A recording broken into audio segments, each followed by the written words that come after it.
Paulina,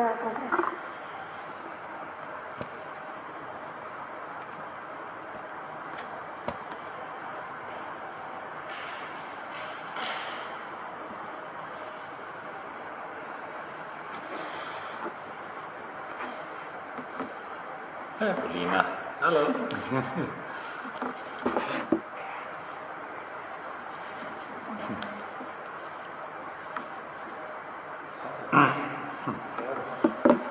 Bu Yuri. Hello, Bu Yuri. Can you hear me? Give me a thumbs up if you can hear me.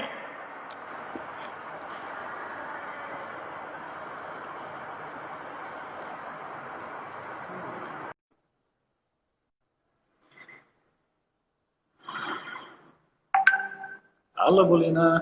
Can you hear me?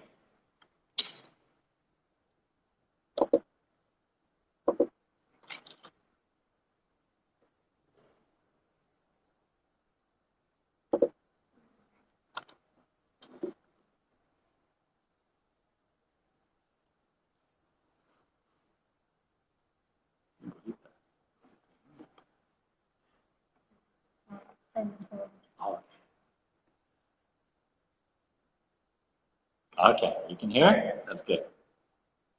I think there's still a delay. Huh? That's okay. Yeah, that's why it took a while.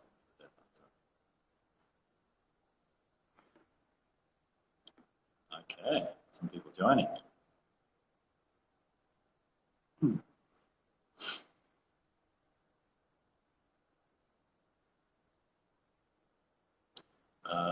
LS Royal Progress is unable to join. That's just a message.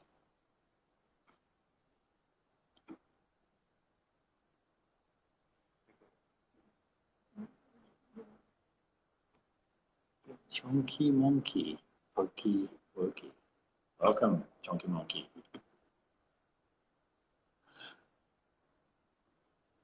It's a cool name.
Jen Bendel.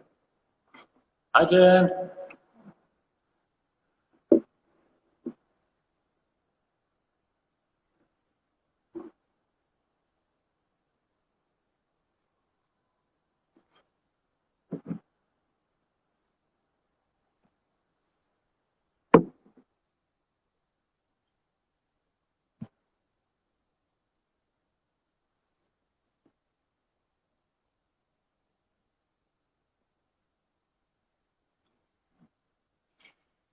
Waiting for the second progressive.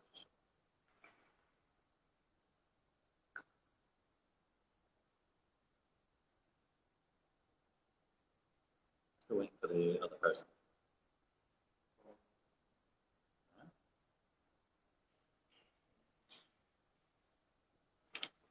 They'll have to wait for the second participant.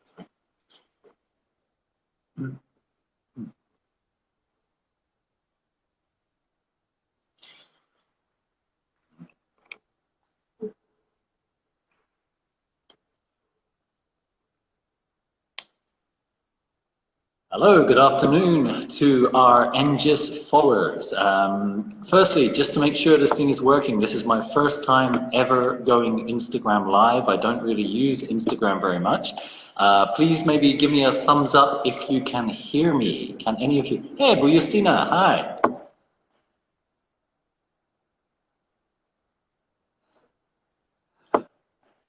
How are you doing? Welcome. A a couple of old friends have joined. Tao Pongdong has requested to participate. Sure, welcome. Okay, we're going to be starting in a very short moment. Our guest, Dr. Sophia from Rumah Sakit Royal Progress, is also getting ready to join right now. Should be in.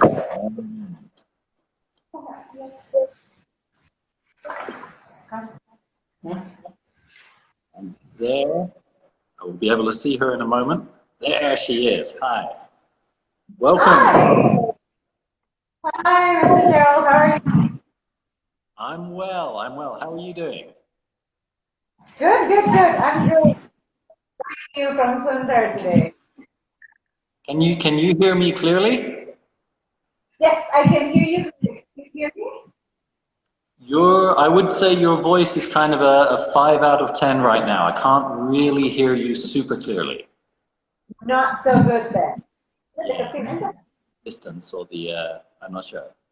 Tapi dikit sampai tulisannya masih kelihatan. How about now? That is a 7, 8 out of 10. That's a lot better. Okay, good. I guess it's about that time. I think we should probably try and make a start. We have a few visitors coming in. We've got a few guests. We're up to 26. I'm not sure if that counts as going viral, but at least it's a conversation.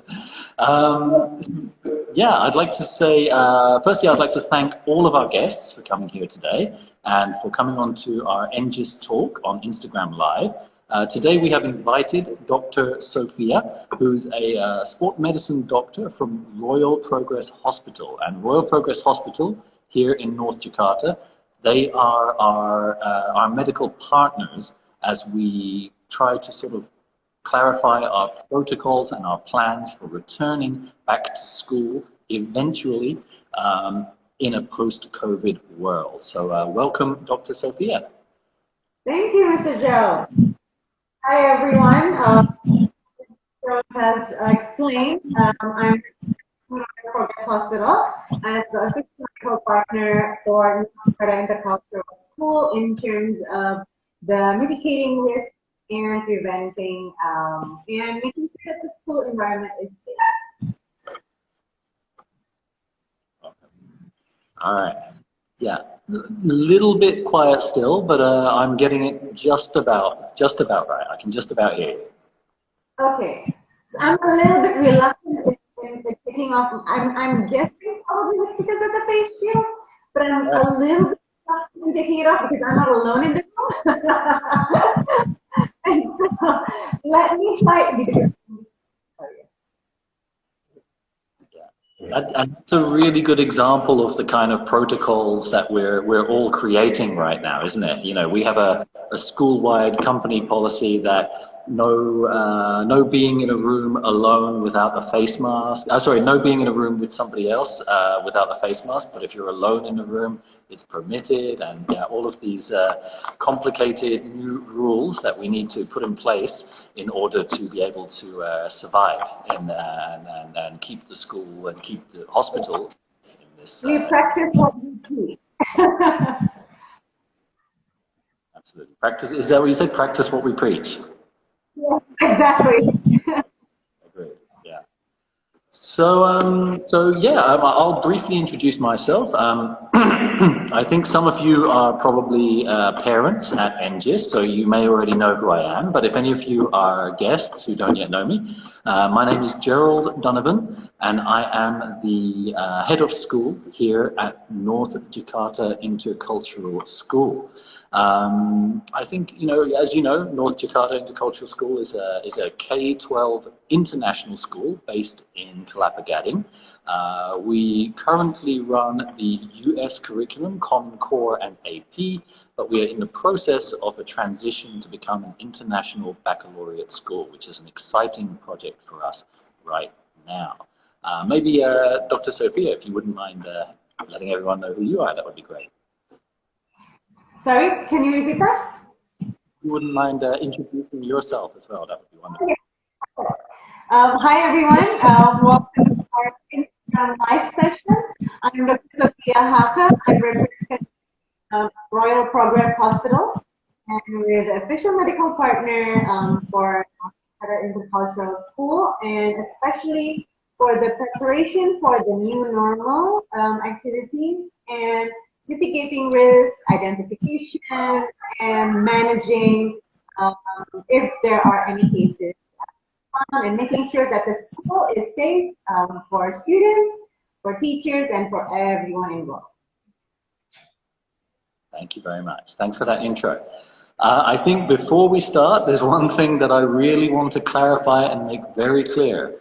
Our discussion today is about when we are permitted to return to school. So just to clarify, this discussion today is not about something we're doing next week or even necessarily next month. We're not saying that we are immediately returning to face-to-face learning. This is a discussion about the protocols and the approaches for student and staff safety when we are permitted and when we decide to return back to school. Just want to make that very clear to avoid any misunderstandings with our community. All right. So yeah, I was thinking I could maybe start and just sort of we're going to be asking each other questions back and forth, I guess. My first question is for you, Dr. Sophia, and it's just asking you a little bit about, what health protocols, from your perspective as a manager in a hospital, what are the health protocols that you believe a school needs to have in place in order to safely reopen when they're allowed to do so? Yeah, so definitely we need to figure out how our protocol is not only for the students, but also for the teachers and the staff of the school. So for instance, in regular rapid testing every 2 weeks is recommended. And of course, outside of early detection, what we hope by doing regular rapid testing is to catch it early and be able to. Okay, something's frozen. In the school area as much as we can. So of course, school area, you get temperature check, and then also have affected, and also making sure that you wear a face mask coming in, and in terms of the classroom, making sure that ventilation or the air circulation in the individual, in each of the classrooms is well managed as much as we can. So even though we know that it's an indoor setting, making sure the circulation is available by, for instance, leaving the door open, or regularly letting air in by opening the windows, or just making sure that people don't stay in close space for a long period of time, and minimizing scare facilities. So it is recommended for each of the students to bring their own equipment. That includes food utensils, and that include their stationery as well, as they can bring their own utilities or their own tools. Yeah. So you mentioned about the important issue of air circulation, and yeah, I've been following the news a little bit, and it does seem that now there's more and more concern about this idea of transmission through the air.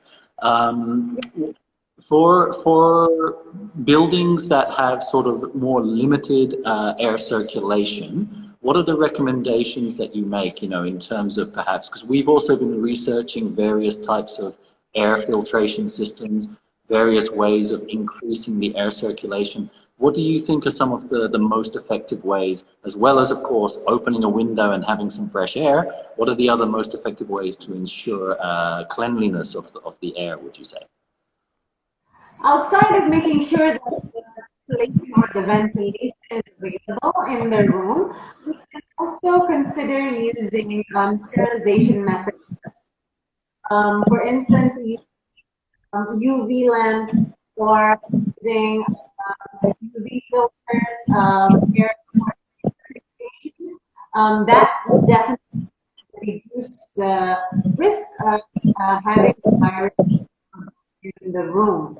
So I think because we're partners in this, I think the school has already set up steps based on our correct, Mr. Joe?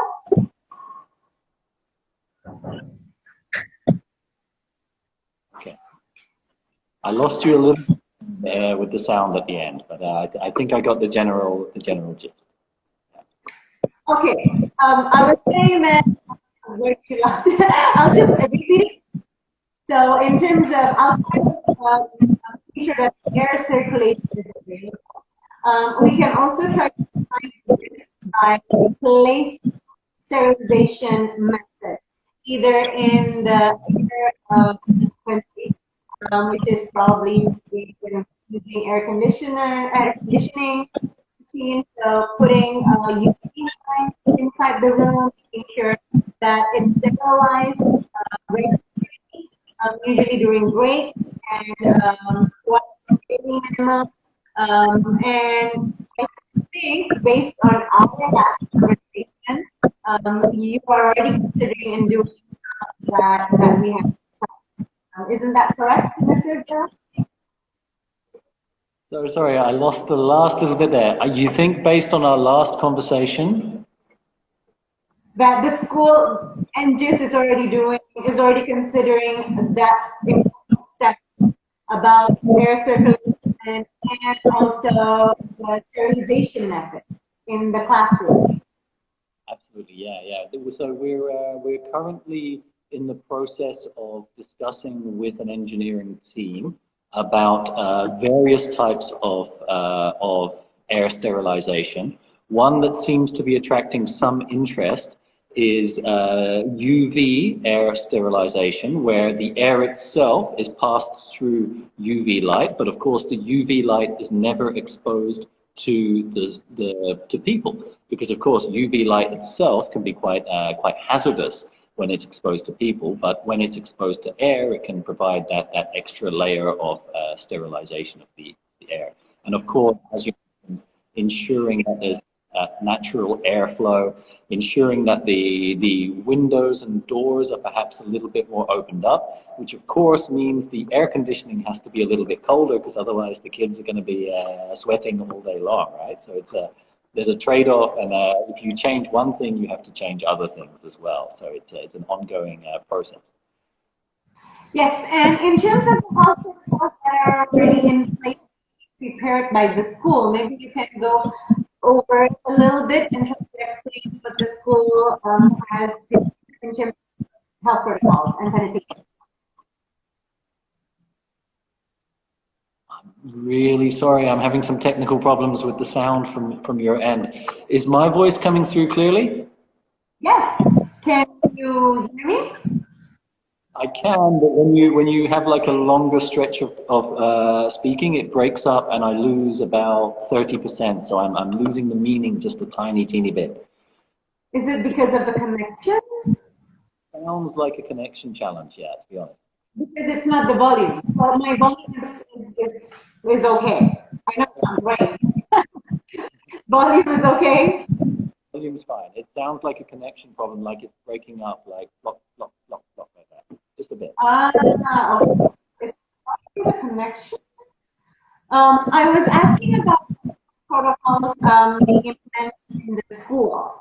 I know that you have very nicely prepared several health protocols, communication protocols in school. Maybe go over it a little bit to explain what has been prepared.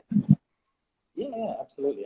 So, yeah, and of course, it's worth bearing in mind that these protocols, they are a work in progress, of course, because I guess in a way, it's advantageous for us as a school in Indonesia, because we get to see what happens in other countries as they start to return to school. So, you know, we get to look at the information from Germany, who are starting to return, from Holland, who've already returned, from various other countries, China, for example, who started to return. We get to see what works, what doesn't work, so we continue to adapt our protocols as we go along. But yeah, the plan is certainly, as well as that air circulation, you know, we also have, for example, we've installed the touchless lifts, the elevators like you see in the mall. No need for touching of any buttons at the moment. When students come into school, we will no longer be having, you know, parents or drivers, for example, actually coming into the school property. So it will just be the student. No adult who does not need to be at school will be at school. So we'll be very, very strict about that application.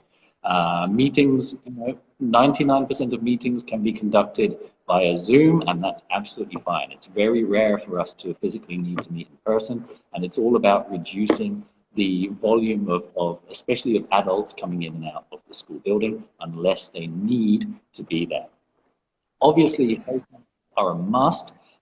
We strongly recommend medical face masks because the research strongly, and I think you will back me up on this, the research strongly suggests that a medical face mask is the best way to prevent the spread of the disease. That's why doctors wear them.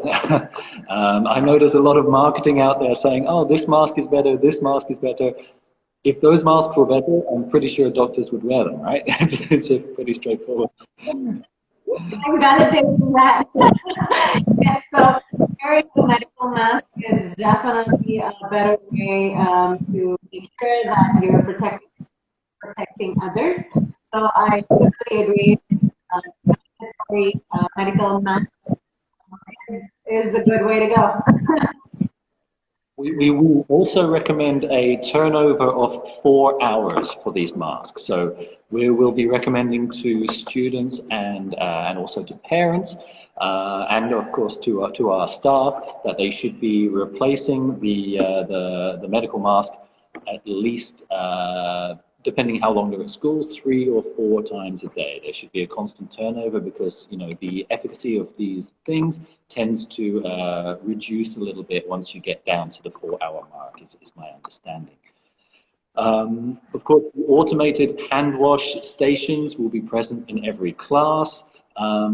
As part of that protocol, when students enter, we have now installed 2 devices which serve 3 purposes. They scan the student's face, so we know who is coming in and who is coming out of school.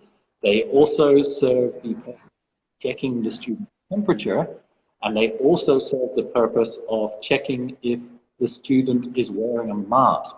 So if they read all 3 of those things when the student comes in. It's quite an amazing little tool, and it measures that and makes sure that the student fulfills all those 3 requirements before being able to return to come into school.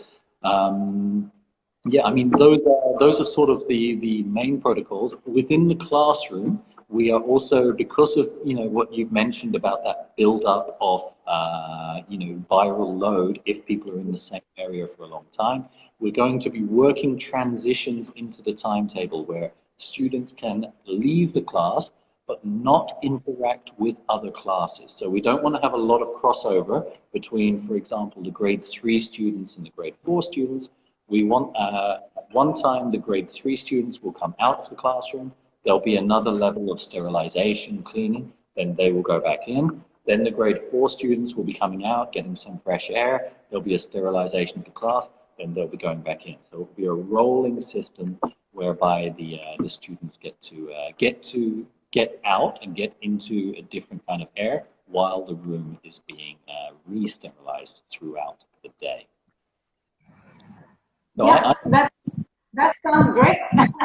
And based on our school, I remember when in each of the classroom, and we were noting the pain points or the points that we need to manage. I think the school has done in making sure that the health protocols are very much in place and implemented accordingly.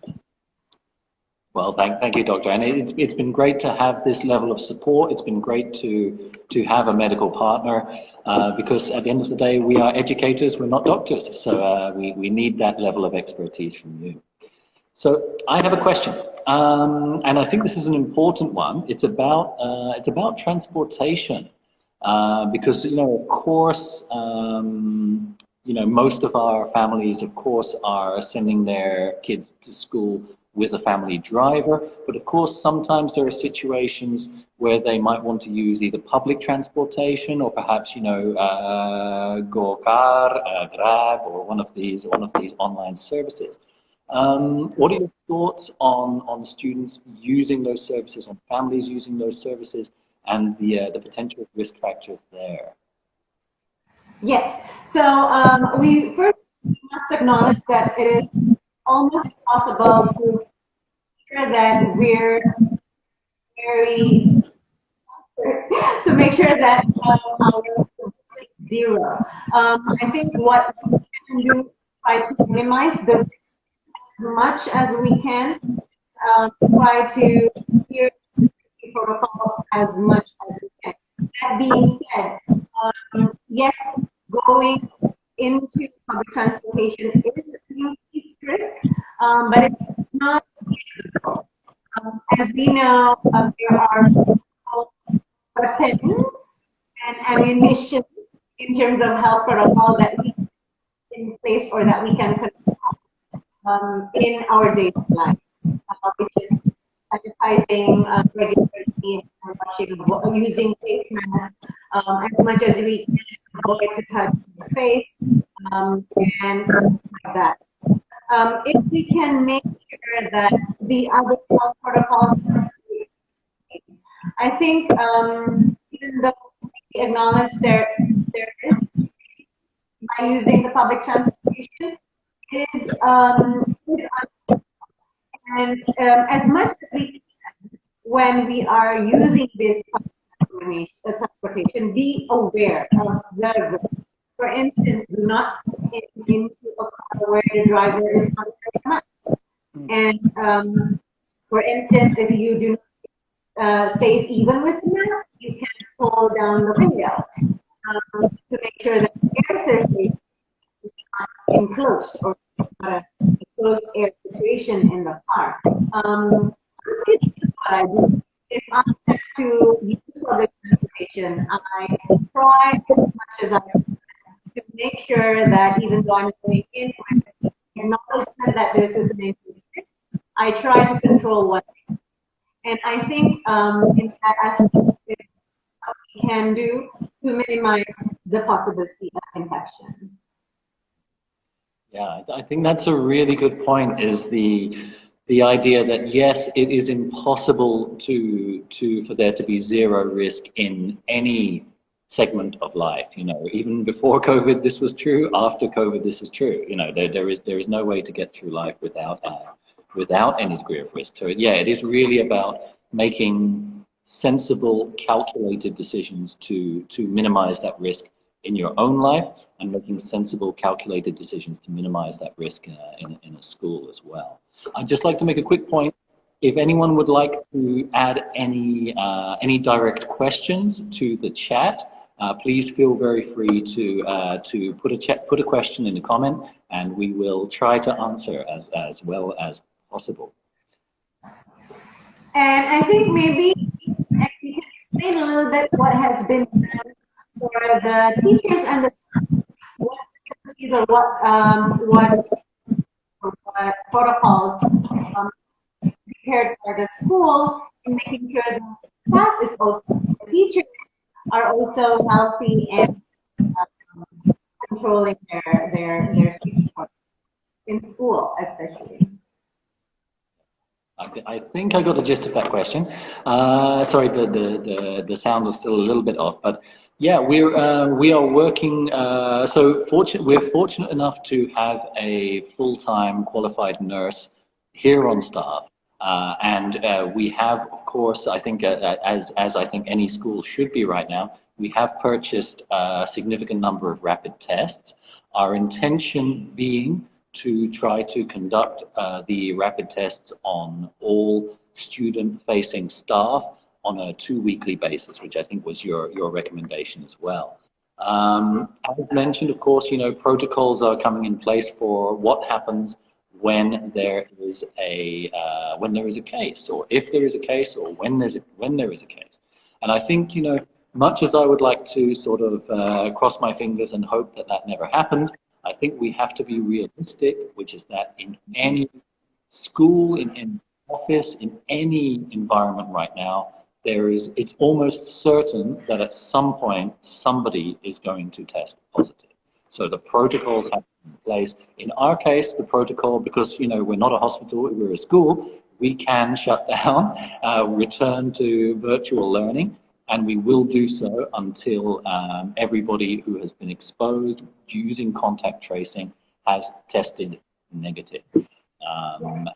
Yeah, so that's the stage which we would start to return. So we also will have a protocol in place for our students' families. So if say for example there's a grade 2 student and they live with an extended family, and there's an auntie or a mom or somebody who tests positive for COVID, we need to be informed of that, and we will also take immediate action in terms of dealing with that particular class, again using contact tracing. So I think something that I'd really like to touch on is how important honesty and communication are going to be. Obviously, before anybody sends their kid back to school, we're going to be asking you to sign a fairly detailed document showing your commitment to telling us, because it's very important that every family tells us if they have a situation, if they have a family member who has caught COVID,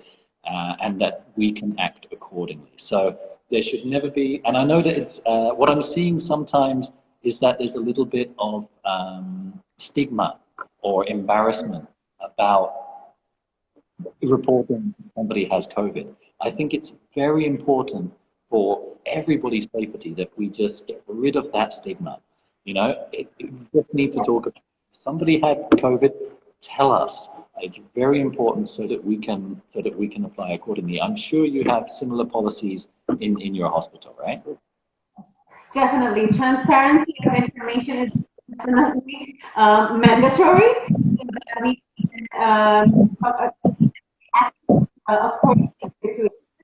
And I totally agree on one page that aspect, that be honest and transparent with the school. In your case, it is very important to make sure that everybody is safe, and that activities can go minimal risk as much as we can.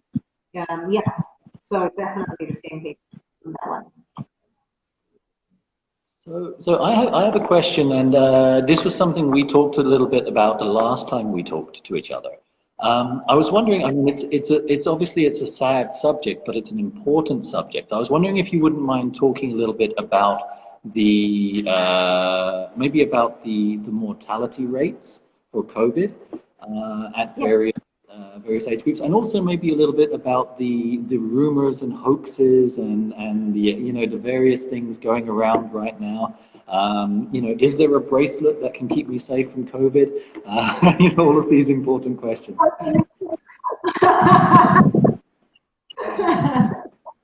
Yeah, but definitely it is important for everyone to know that there are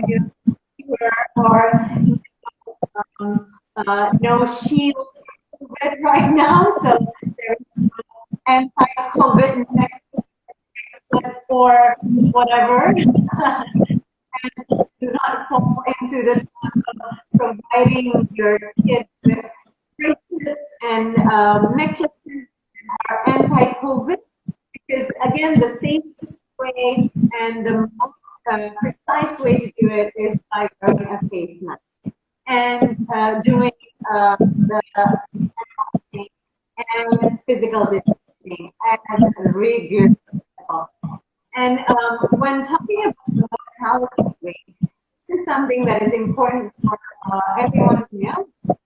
Until today, the data in Indonesia and also globally or worldwide, the mortality is highest in 45 and 65. So the highest is 65, and then the second highest is 45. But outside of, if we look into the children population of under 18, the mortality rate is really low. And it's even one of the lowest in the age group. So if people are saying that, you know, it's very dangerous if kids have it, the children has higher mortality. Well, still we see the highest mortality rate those in people above 65, the second population is people above 45. Okay, that's good to know. We have a comment here from Eileen AAA. I believe you're a parent at the school, and you said, good to know the new protocol is in place. Looking forward to the school to reopen. Me too. I look around this school, and it's such a shame to have such a lovely space and no kids. But of course, the decision to reopen will be based on two things. One, of course, depending on permission from the government, but just permission from the government does not automatically mean that we will immediately return. So we will look at the guidance from the government, but we will also make our own assessment, and again, in conjunction with Royal Progress, about whether it is the right time from our perspective, for our environment, for our community, or whether we need to consider adding weeks to that deadline. When we do return, it's also worth bearing in mind that we will have the option of either face-to-face learning or studying from home. So if, for example, in your family, maybe grandma lives with you, maybe you have an extra concern about health and well-being within your home, maybe a child has an autoimmune illness, then you would still be able to connect from home, still be able to study from home. So I think it's important that in phase 2, we will not be immediately forcing people back in. But I had another question about face masks, because I know that sometimes people raise a concern of, oh, if I'm wearing a face mask, I'm not going to be getting enough oxygen. I hear this one a lot. What's your opinion? That's a very good question.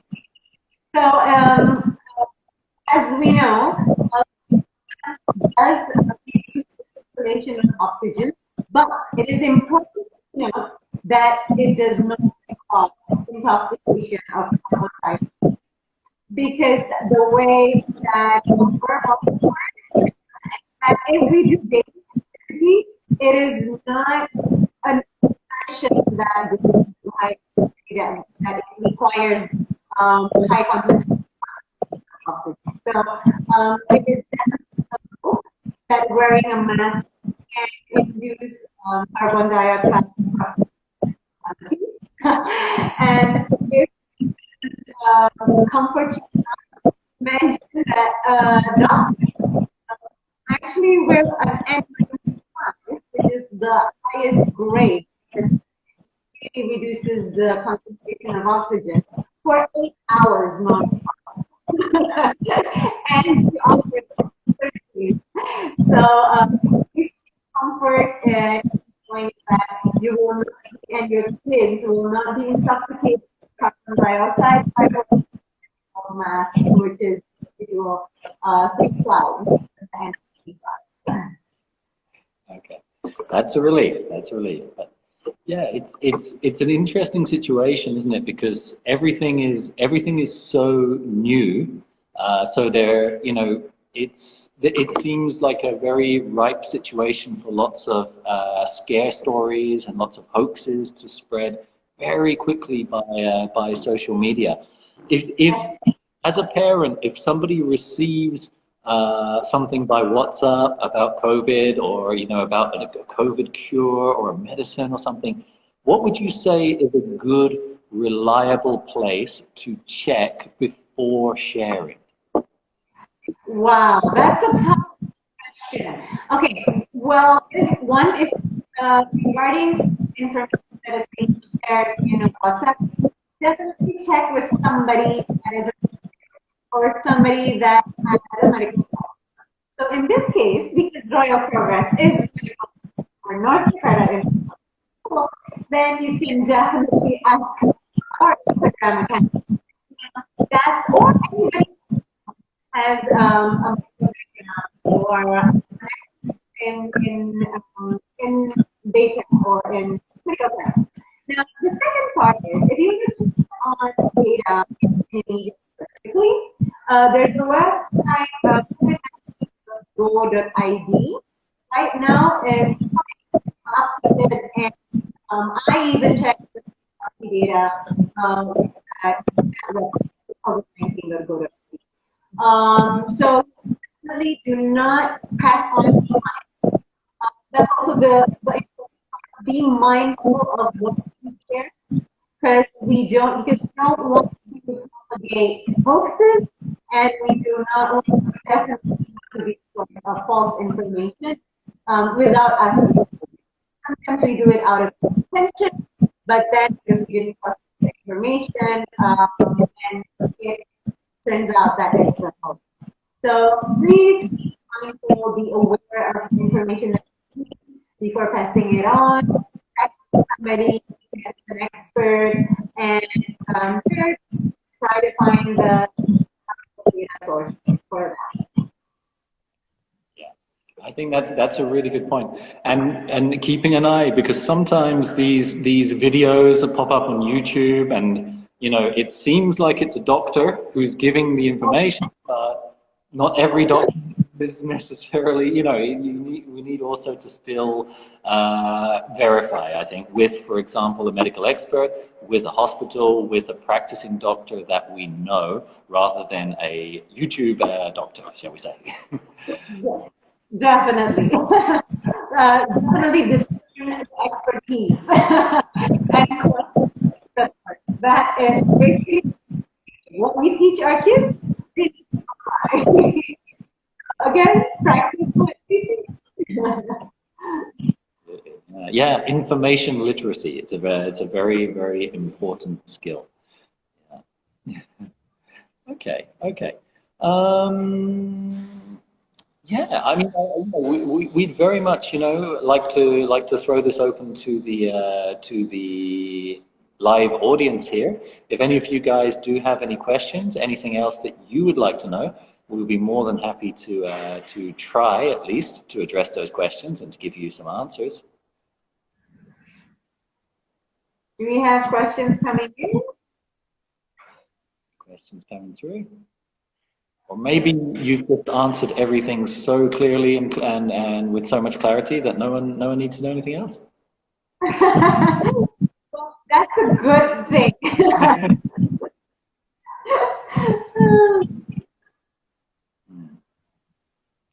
Oh, I like that. That's a good comment. Yeah, infodemic is more dangerous than the pandemic. I think that's a good comment. Yeah. Yeah. The flow of information and the amount of information that is being shared through WhatsApp group, through website is very it's very important for us to do. Infodemic is definitely a new thing now. I also think, because obviously, I have my daughter at home right now as well. I think it's important, it's hugely important for us to remember that COVID is not the only risk right now. Yes. And there is of our kids spending a whole day indoors. There's a risk if our kids don't get some sun. There's a risk if our kids don't get exercise. I can't recommend enough that you try to ensure and insist that your child gets at least 20, 30 minutes outdoor exercise every single day, because it's so important. And to add on to that, because I'm a sports medicine specialist, I that message. To add on to that, there are studies that actually shown the exposure to sun, which then will increase the vitamin D concentration in our body, helpful in also reducing the infection risk. So definitely trying to get sun exposure 20 to 30 minutes a day through exercising outdoors is definitely recommended. Strongly agree, strongly agree. Both from a physical, as you mentioned, the vitamin D aspect, so important for in strengthening the immune system, and also just the idea of being outdoors, just the way it alleviates your mental health. It gives you a new perspective. I think right now we are risking, if we're not careful, we're risking a pandemic of poor in our kids, unless we can make sure they get out, they find a way to socially distance, exercise on a daily basis. It's so, so important right now. Yeah. Yes, couldn't agree more.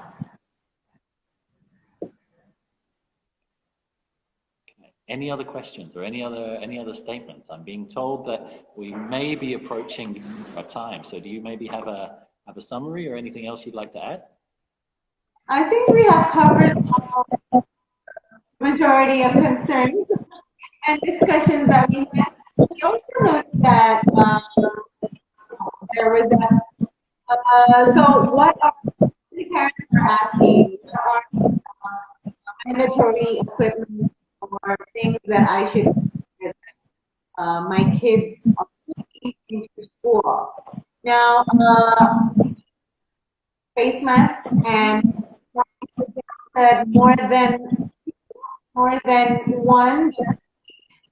In a way, we want them to be able to change it as when it gets wet or when it gets contaminated, as in when it's already being touched or put down. So bring 2 or 3 face masks and hand sanitizer. Optional is definitely stationaries and bring utensils for eating, lunch breaks, and yeah, I think that's it. And if you feel more comfortable with a face mask, go for face mask. So this is also one misinformation that I would like to clarify. Think that you is enough. In most situations, it is not. In certain situations where we have regular testing, which is like in your case twice a week testing, then we can control. But in a general situation, a face shield does not need mask. So, as Mr. Gerald said, medical grade mask is. So we do have a question just came in before we close. We're in the season now where we can get influenza much more easier. How can we understand the difference between influenza and COVID-19? That's a really good question. And I think it might be interesting to talk about mortality rate differences as well. Yes. So unfortunately, we cannot discern because the symptoms in influenza and COVID overlaps. So if there's any cough, sneezing, any fever, it's a very thin line from being COVID or non-COVID. One thing that I would definitely recommend is get screened immediately. Because if you show symptoms, you do not want to risk it. So definitely PCR swab if it's symptoms. Now, with cases where there are no symptoms, screening rapid testing is okay. If you're showing symptoms, then definitely go for a PCR swab to definitely differentiate whether it's one or the other. Now, that's the scenario, right? The best scenario It's not just influenza, of course, but it's better to be safe than sorry and be responsible for your kid and for other people. So, screening as soon as you get symptoms. And I think we discussed this as well based on the last conversations. Once a kid is sick, or once a kid is showing symptoms of fever, cough, sneezing, then the kid is not allowed to go to school. Right? Yeah, I think so. Yeah, absolutely. I think the key point there is any symptoms, then you should be doing the swab test. I believe that's what you were saying, right? Yeah, huge. Yeah, because the symptoms, the crossover is so incredibly similar. The Venn diagram of flu and COVID is almost a perfect circle. So yeah, it's hugely important to actually just go get that test if you have any symptoms whatsoever. I think maybe we have time for one really good question, actually. Is it okay to just use a face shield instead of a face mask? Now, this one I can answer from the school's perspective, which is that we are requiring a face mask. So you can use a face shield on a face mask. You can use both if you want. But if you're only using one, it has to be, from the school's perspective, it has to be the face mask. But maybe you have Yes, some. I would like to add to that based on studies available right now. The transmission is definitely droplets, right? So it is definitely safer to be wearing a face mask instead of a face shield. Now, a face shield is only 40% effective, but wearing a face mask is 90 to 95% effective. So definitely, if you only choose one, choose the face mask. And if you want to use both, it's okay. It's not a problem, but definitely only a face shield. And as discussed, recommendation, medical grade, 3-ply face shield. That's the way to go. All right. Great. All right. So I'm being told it's definitely time's up here. So yeah, I just really like to say a huge thank you. It's been wonderful just to talk to you before this, as we've been working through our protocols and installing all the equipment. And it's been wonderful to get your input here today and just sort of have a discussion, open that discussion up to our parents and let them know what the situation, what the plan is at NJIS. So I think this has been a very successful talk. I want to thank you, Dr. Sophia. I want to thank you to audience. Thanks for having me, and it's been a pleasure. A round of applause. Thank you. A round of applause for our audience as well for your thoughtful questions. It's been very helpful. And if you do have any more questions whatsoever, you can DM to @NJIS Jakarta, or you can send me an email via secretary@njis.org. We will be having more of these talks over the next few weeks, and also with various other stakeholders in the transition to the new normal. So I look forward to seeing all of you at our next interesting talk. Thank you again. Thank you for joining. Thank you. Bye.